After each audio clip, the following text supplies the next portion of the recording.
1999 Indian एअरलाइन्सच्या IC-814 विमानाचं नेपाळच्या काठमांडू ते दिल्ली या प्रवासादरम्यान पाकिस्तानी दहशतवाद्यांकडून 24 डिसेंबर 1999 रोजी 178 प्रवाशांसोबत अपहरण करण्यात आलं. दिल्लीऐवजी या विमानाला अमृतसर, लाहोर, दुबई मार्गे अफगाणिस्तानच्या कंदाहार येथे उतरवण्यात आलं.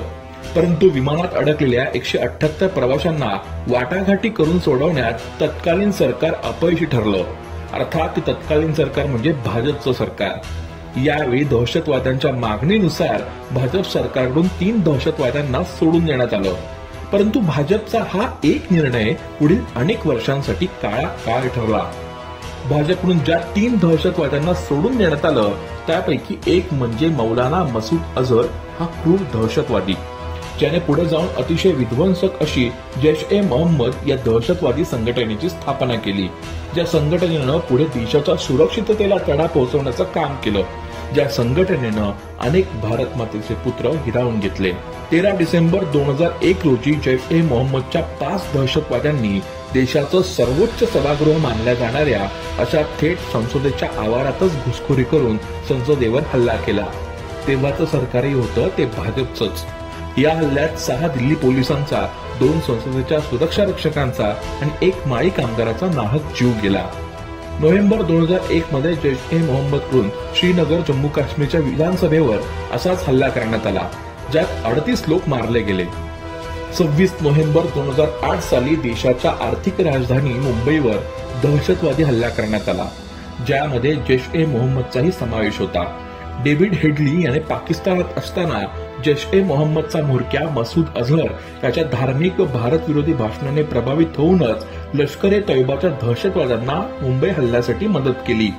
या हल्ल्यात 34 परदेशी नागरिकांसह कमीत कमी 197 जण ठार झाले, तर 800 पेक्षा अधिक लोक जखमी झाले. या भयावह मुंबई दहशतवादी हल्ल्यात 18 शूरवीर पोलीस अधिकारी, कर्मचारी व जवान शहीद झाले. या हल्ल्याने देशाच्या आर्थिक राजधानीसह संपूर्ण जगाला अक्षरशः हादरवून सोडलं. 1 जानेवारी 2016च्या मध्यरात्री जैश-ए-मोहम्मदच्या 4 दहशतवाद्यांनी भारतीय हवाई दलाच्या पंजाबमधील पठाणकोट येथील तळाला लक्ष्य करत हल्ला करण्यात आला, ज्यात 7 जवान शहीद झाले. तुमच्याच भाजप सरकारच्या राजवटीत थेट लष्कराच्या तळात घुसून हल्ला करण्यात आला ही देशाच्या सुरक्षिततेच्या दृष्टिकोनातून अतिशय दुर्दैवी बाब ठरली. जर अशा प्रकारे थेट लष्कराच्या तळावरच हल्ला होत असेल तर पंतप्रधान नरेंद्र मोदींच्या सक्षम सुरक्षेच्या दाव्याचं काय? आणि लोकसभा निवडणुकीच्या तोंडावर 14 फेब्रुवारी 2019 साली जम्मू आणि काश्मीरच्या पुलवामा जिल्ह्यातील जम्मू-श्रीनगर राष्ट्रीय महामार्गावर केंद्रीय रिझर्व्ह पोलीस फोर्सच्या सैनिकांना घेऊन जाणाऱ्या सुरक्षा दलाच्या वाहनांच्या ताफ्यावर आत्मघाती हल्लेखोराने 300 किलो RDXने भरलेल्या आपल्या वाहनासकट हल्ला केला. यात केंद्रीय राखीव बलातील सुमारे 40 सैनिकांचा घटनास्थळीच मृत्यू झाला. या काफिल्यात सुमारे 78 वाहने व सुमारे 2500 पेक्षा जास्त सैनिक होते.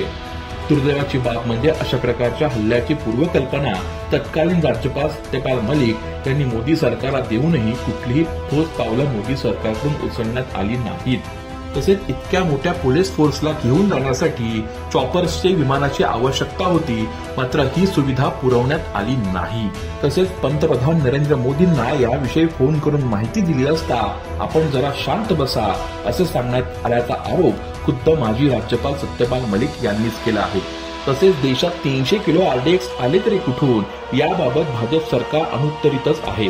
1999च्या भाजप सरकारने हायजॅक प्रकरणात दहशतवाद्यांच्या मागणीनुसार सोडून दिलेला दुसरा दहशतवादी अहमद ओमार शेख हा जैश-ए-मोहम्मद सोबतच अल-कायद्याशी सुद्धा संबंधित होता, जी संघटना जगभरातील दहशतवादी कारवायांमध्ये सहभागी आहे.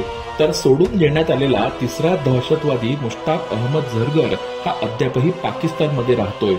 स्वतःला विश्वगुरू म्हणून घेणारे मोदी सरकार जागतिक यंत्रणेच्या माध्यमातून दहशतवादी अहमद झरगर विरोधात कुठलीच पावलं उचलत नाहीत.